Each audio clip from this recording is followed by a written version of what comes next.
Hi guys, today this is Sierra Classic 85 back with another video. This is my 2008 Mazda 3 and it has a no crank, no start situation. One thing to note, make sure test your battery with a voltmeter and make sure it has 12 volts. Check your fuses and make sure they're not blown. I have one that's blown and it keeps blowing, so I have to chase that wiring issue and figure out why. But this car was in pretty nice shape for 2008 and only has 98,560 miles on it, which I will show you. Just get a little look at the car real quick. It's not bad. I just put a neutral CT switch in it because that was one of the issues.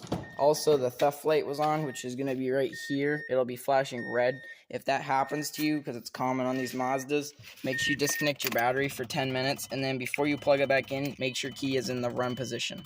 Thanks so much for watching, guys. Please subscribe.